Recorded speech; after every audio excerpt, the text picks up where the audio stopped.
नमस्कार, न्यूज़ 18 उत्तर प्रदेश उत्तराखंड आप देख रहे हैं। आपके साथ मैं हूं चांदनी धवन और बात करते हैं उत्तरकाशी टनल में रेस्क्यू ऑपरेशन जारी है और माना यह जा रहा है कि अगले 10 घंटे बेहद अहम साबित होने वाले हैं। टनल में मशीन के जरिए एक पाइप डाला जा रहा है जिसके जरिए मजदूरों को बाहर निकालने का प्लान है, लेकिन आज कुछ ऐसा हुआ जिससे एक्सपर्ट भी हैरान रह गए।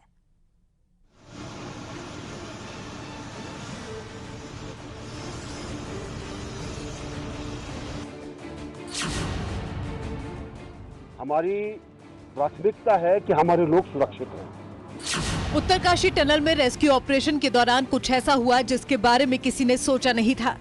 टनल में ह्यूम पाइप डाला जा रहा था। प्लान था कि इस पाइप के जरिए मजदूरों को बाहर निकाला जाएगा, लेकिन पाइप जैसे ही सुरंग में 24 मीटर अंदर गया, काम रुक गया। कोई ठोस और भारी चीज ड्रिलिंग मशीन के सामने आ गई, जिसके चलते ड्रिलिंग को रोकना पड़ा। जिस वक्त ड्रिलिंग रोकी गई उस वक्त करीब 24 मीटर अंदर पाइप जा चुका था। प्लान था चंद घंटों के अंदर ही मजदूरों तक पाइप पहुंचा दिया जाएगा और उन्हें बाहर निकाल लिया जाएगा, लेकिन ऑपरेशन में अचानक बड़ा मोड़ आ गया। ड्रिलिंग का काम रोकना पड़ गया। अब सबसे बड़ा सवाल था कि आखिर कौन सी भारी चीज से ड्रिलिंग मशीन टकराई। क्या कोई बड़ी चट्टान या फिर पत्थर ड्रिलिंग के रास्ते में आ गए, या फिर मलबे में दबी कोई मशीन ड्रिल के सामने आ गई। जियोफिजिकल पेयजल निगम के एक्सपर्ट बुलाए गए और उनसे भी हालात पर राय ली गई। जैसे मैंने आपको बताया, करीब हमने 24 मीटर की दूरी ऑलरेडी हम उस पर पहुंच चुके हैं। तो हम सोचते हैं कि अगले 30 से 35 मीटर और हम अंदर जाएंगे तो हमें ब्रेक थ्रू मिल जाएगा। लेकिन हमारा होपफुल ये भी है, यू नेवर नो, उसके पहले भी शायद हमको ब्रेक थ्रू मिल सकता है, क्योंकि उस साइड जो फंसे हुए मजदूर हैं, हमारे भाई हैं, वो एक एस्टिमेटेड डिस्टेंस बता रहे हैं कि वो यहाँ पर खड़े हैं, लेकिन हमें एग्जैक्टली नहीं पता पड़ पा रहा है कि वो एग्जैक्टली कहाँ पर है। एक जो चेनेज होता है उससे हम अनुमान लगा सकते हैं कि वो करीब हम जहाँ खड़े हैं वहाँ से 60 मीटर है।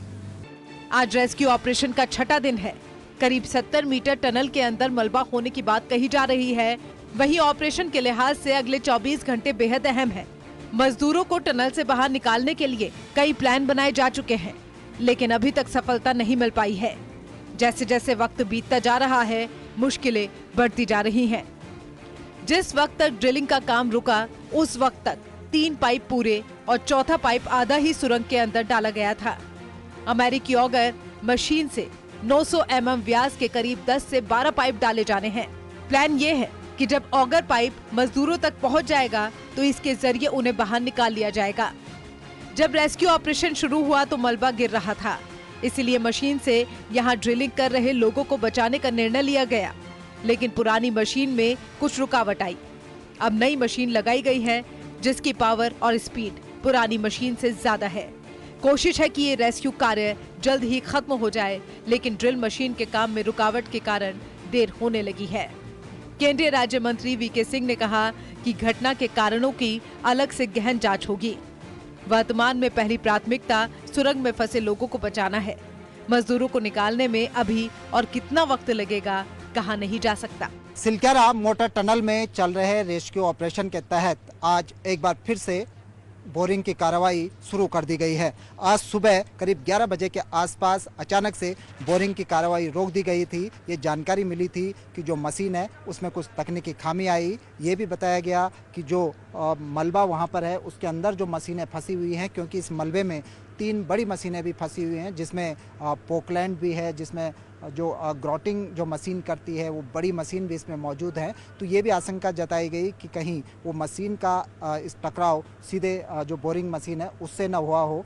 तो ये भी जानकारी सामने आई कि कोई बड़े पत्थर बीच में आ गए थे, जिनको काटने के लिए बाद में डायमंड कटर का यूज करना पड़ा। इस पूरी कार्य में करीब 3 से 4 घंटे तक जो कार्रवाई रही वो एक तरह से ठप रही। हालांकि NHIDCL ने इस पूरी बात को डिनाई किया। NHIDCL के अधिकारियों का कहना है कि जो बोरिंग मशीन यहाँ पर काम कर रही है वो डीजल से चलती है और उस मशीन को एक निश्चित टाइम पीरियड के बाद वेंटिलेशन भी चाहिए होता है, कुछ उसको रेस्ट भी चाहिए होता है। इसके चलते इस पूरे काम में थोड़ा सा डिले हुआ है। सुबह 11 बजे के आसपास करीब 24 मीटर तक बोरिंग हो चुकी थी और 24 मीटर की बोरिंग का मतलब है कि 4 पाइप, जिनमें से हर पाइप की जो लंबाई है वो 6 मीटर की है, 4 पाइप एस्केप टनल में इंसर्ट किए जा चुके थे। अब जाकर पांचवें पाइप पर काम होना शुरू हुआ है। पांचवें पाइप को उस मलबे में उसको इंसर्ट किया जा रहा है। अभी तक करीब 24 मीटर की जो टनल है वो बनाई जा चुकी है। NHIDCL के डायरेक्टर का कहना है कि NHIDCL मानकर चल रहा है कि जो मलबा फैला है वो 60 मीटर एरिया में फैला हुआ है। चूँकि 24 मीटर अचीव कर लिया गया है, 24 मीटर तक एस्केप टनल बना ली गई है, तो अगले 30 से 35 मीटर यानी कि 24 मीटर के बाद 30 से 35 मीटर और बोरिंग करने के बाद इस टनल को माना जा सकता है कि इसको ब्रेक थ्रू कर लिया गया है, यानी कि जो मजदूर वहां तक पहुंचे हैं उन तक पहुंच चुके हैं।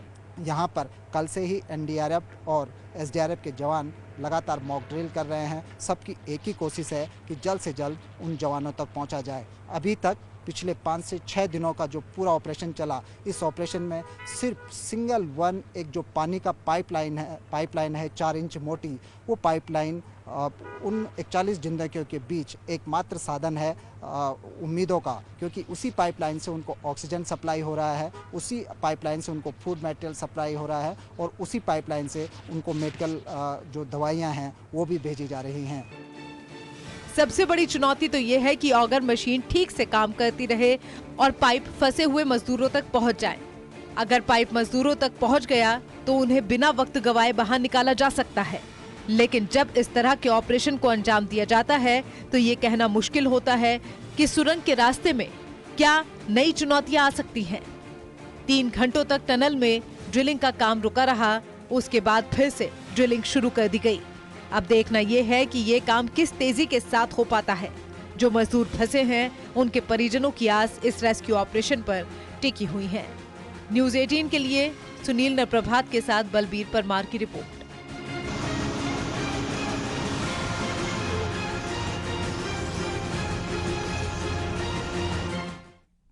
और इसी बीच उत्तरकाशी से बड़ी खबर मिल रही है, आपको अपडेट दे दे। टनल में रेस्क्यू ऑपरेशन जारी है, मलबे की कराई जा रही है जियो फिजिकल स्टडी। दिल्ली से साइट पर पहुंची है साइंटिस्ट टीम। मलबे में बोल्डर और मशीनों के दबे होने की आशंका जताई जा रही है। जियो फिजिकल स्टडी में तस्वीर साफ होंगी और बोरिंग के दौरान मशीन को हो सकता है नुकसान। बताया जा रहा है कि अगले 30 से 35 मीटर पर मिल सकता है ब्रेक थ्रू। तो आपको बताते चले कि किस तरीके से यहाँ पर जो रेस्क्यू ऑपरेशन है वो लगातार जारी है और मलबे की जियो फिजिकल स्टडी कराई जा रही है। बताया जा रहा है कि जो साइंटिस्ट टीम है वो दिल्ली से साइट पर पहुंची हुई है और मलबे में बोल्डर और मशीनों के दबे होने की भी आशंका जताई जा रही है। तस्वीरें भी लगातार आप अपने टीवी स्क्रीन पर देख रही हैं, क्योंकि जो मजदूर अंदर फंसे हुए हैं उन्हें लगातार बाहर निकालने की कोशिश की जा रही है। और आज छठा दिन है, यानी कि आज 6 दिन हो चुके हैं और आज भी रेस्क्यू ऑपरेशन किस तरीके से जारी है तस्वीरें भी आप देख रही हैं। बताया जा रहा है कि जियो फिजिकल स्टडी में तस्वीर साफ होगी और बोरिंग के दौरान बताया जा रहा है कि मशीन को नुकसान हो सकता है। अगले 30 से 35 मीटर पर मिल सकता है ब्रेक थ्रू। तो बताया जा रहा है कि तस्वीरें किस तरीके से सामने आ रही हैं। और सुनील नौप्रभात हमारे सहयोगी हमारे साथ जुड़ गए। सुनील, अभी वहां की तस्वीरें दिखाई और क्या अपडेट है अभी?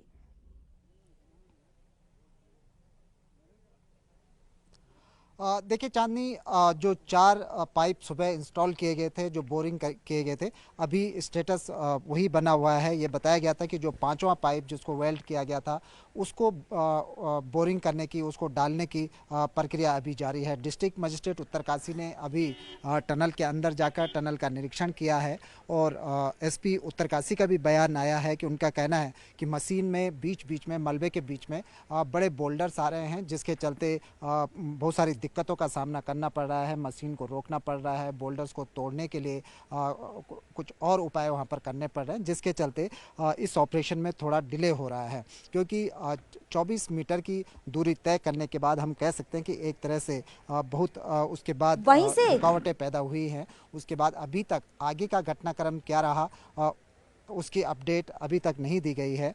यहाँ तक कि अब आपने देखा कि जो जियो फिजिकल की टीम यहाँ पर भेजी गई है वो ये तय करेगी कि इस मलबे में कहीं बीच में मशीन या कोई बड़े अवरोधक या बड़े बोल्डर तो नहीं है। सवाल उठता है कि आज जब 24 मीटर की आप बोरिंग कर चुके हैं, उसके बाद जियो फिजिकल सर्वे कराया जा रहा है मलबे का, जबकि डे फर्स्ट को मलबे का जियो फिजिकल सर्वे हो जाना चाहिए था। जियो फिजिकल सर्वे ये बताता है कि जब किसी मलबे का, जब किसी पहाड़ का जियो फिजिकल सर्वे होता है तो उसके अंदर का पूरा जो नक्शा है, पूरा जो स्कैन है वो हो जाता है जियो फिजिकल स्टडी में। यानी कि अगर मलबे का जियो फिजिकल स्टडी कराई जा रही है तो उससे बातें स्पष्ट हो जाएंगी कि इस मलबे में कितने बड़े बोल्डर किस किस डायरेक्शन में मौजूद हैं, क्योंकि इस मलबे के अंदर 3 बड़ी मशीनें भी दबी हुई हैं।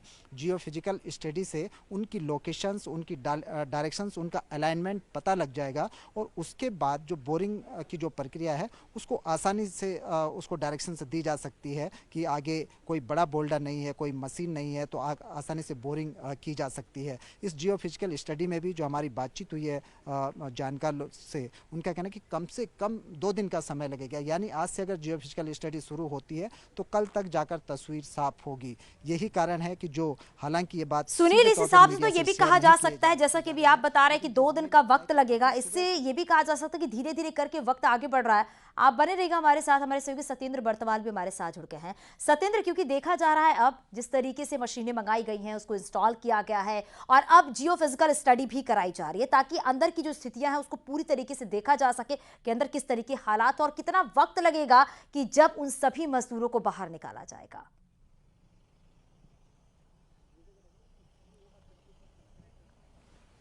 बिल्कुल चांदनी, अगर हम वक्त की बात करें तो वक्त का अभी तक कोई भी अधिकारी या कोई भी यहाँ पे जो जितने भी अधिकारी तैनात हैं वो कोई भी इस सवाल का सही ढंग से जवाब नहीं दे पा रहा है, जिसका बड़ा कारण ये अभी तक हम ये समझ पाए हैं क्योंकि अभी जो मलबा अंदर है, यानी जिस मलबे में अभी सर्वे जियो फिजिकल की बात हुई है, अभी हमारे सुनील नवप्रवाज जी जो बता रहे थे, तो जो जियो फिजिकल की जो बात चली वहां बड़े बड़े बोल्डर आ चुके हैं। यानी कि जो मशीन अंदर अभी ड्रिलिंग कर रही थी और जो पाइप जो इंसर्ट हो रहे थे वो अभी तक 4 पाइप ही इंसर्ट हुए हैं। 5वें पाइप पे अभी वेल्डिंग का काम चल रहा है, लेकिन वो अभी इंसर्ट नहीं किया गया है।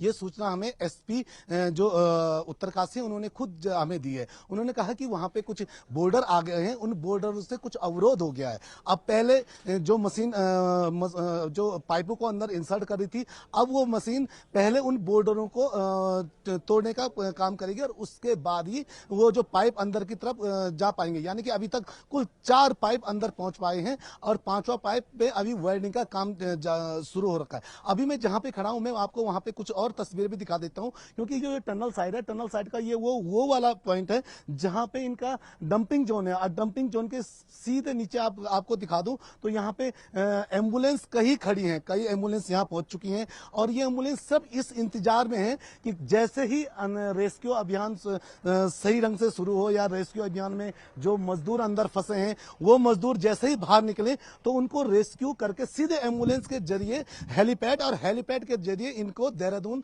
के हॉस्पिटल में लेके जाए, हेली द्वारा लेके जाया जाएगा। और उसके लिए यहाँ पे हर प्रकार की प्रशासन ने भले ही तैयारी की है, लेकिन सबसे बड़ी अब दिक्कतें यहाँ पे ये आ रही हैं क्योंकि अंदर जो टनल है, टनल में कई बोल्डर, कई ऐसी जो मशीनें भी सामने आ रही हैं जिनसे पाइप इंसर्ट नहीं हो पा रहे हैं। जी चांदनी। बिल्कुल सत्येंद्र, आप हमारे साथ बने रहिएगा। सुनील भी लगातार हमारे साथ बने हुए हैं। सुनील, जरा ये भी आप बताइएगा कि जो अंदर मजदूर फंसे हुए हैं उनसे अभी तक कोई कांटेक्ट हो पाया है? अभी क्या अंदर सिचुएशन है, उसको लेकर क्या जानकारी मिल पा रही है?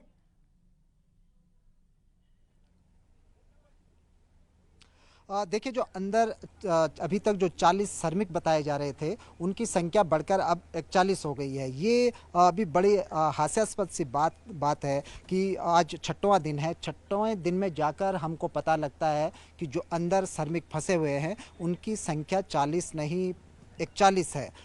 तो जहाँ तक बात उनसे लगातार कम्युनिकेशन की बात है, उनसे लगातार श्रमिकों से कम्युनिकेशन हो रहा है। अभी हमने बताया था कि झारखंड के जो ऑफिसर्स हैं वो यहाँ पर पहुँचे थे कुछ परिजनों के साथ, क्योंकि झारखंड के भी करीब 15 लोग इसमें हैं जो अंदर फंसे हुए हैं। उनकी भी टनल के अंदर जाकर उनकी बातचीत कराई गई। इससे पहले उत्तर प्रदेश से कुछ गार्जियन आए थे जिनके बच्चे टनल में फंसे हैं।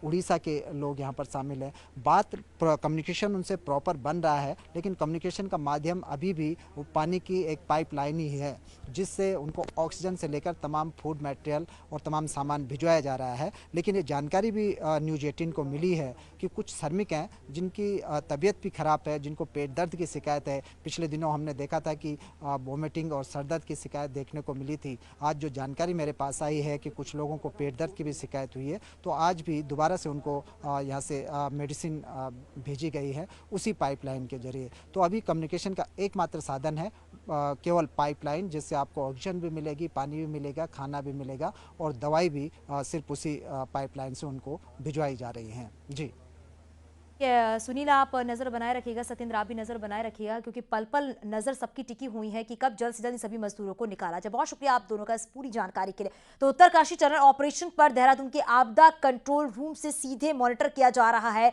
सीएम धामी के निर्देश के बाद एसीएस राधा रतूड़ी ने आपदा कंट्रोल रूम में आज मीटिंग ली है, जिसमें एसडीआरएफ, एनडीआरएफ समेत हेल्थ, फूड, पीडब्ल्यूडी समेत कई विभागों के अधिकारी यहां पर मौजूद थे। एसीएस राधा रतूड़ी ने बताया कि टनल में रेस्क्यू ऑपरेशन लगातार चल रहा है और जल्द ही इसमें सफलता भी मिलने की उम्मीद है।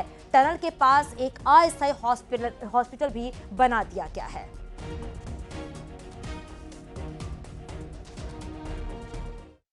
अभी जो यहाँ पे एसडीआरएफ के नेगी जी ने मुझे जो अपडेट दिया है, उस हिसाब से अब वो मशीन सही प्रकार से काम कर रही है और व्यवस्थित तरीके से रेस्क्यू का पूरा काम हो रहा है। इसमें कहीं भी कोई लापरवाही या जल्दबाजी नहीं दिख रही है। इसको व्यवस्थित तरीके से करना है। सभी मजदूर सकुशल हैं, उनसे बातचीत भी हो रही है, उनको पानी, ऑक्सीजन, खाना भी भिजवाया जा रहा है पाइप के थ्रू। और जैसे ही ये मशीन पूरी तरह से वहाँ पहुँचेगी, उनका रेस्क्यू का काम शुरू हो जाएगा।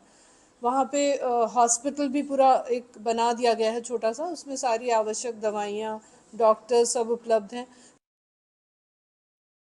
ऑपरेशन की सीधे मॉनिटरिंग देहरादून से हो रही है। क्या कुछ वहाँ पर इस वक्त चल रहा है, ये देखने के लिए एसीएस राधा रतूड़ी तमाम अपडेट्स यहाँ पर ले रही है। सभी डिपार्टमेंट्स के साथ यहाँ पर मीटिंग की जा रही है और टनल ऑपरेशन का लाइव टेलीकास्ट भी यहाँ पर देखा जा रहा है। साथ ही साथ ये भी यहाँ पर दिशा निर्देश दिए जा रहे हैं कि आगे की प्लानिंग क्या कुछ होने वाली है। इसके अलावा SDRF, NDRF, fire, health, food, ये तमाम डिपार्टमेंट्स के अधिकारी यहाँ पर पहुँचे हुए हैं, जो ये देखने की कोशिश यहाँ पर कर रहे हैं कि आगे टनल ऑपरेशन को किस दिशा में ले जाया जाए, वहाँ पर इस वक्त क्या सिचुएशन है और आगे किन चीज़ों की ज़रूरत पड़ने वाली है। इन तमाम चीज़ों की यहाँ पर अपडेट ली जा रही है।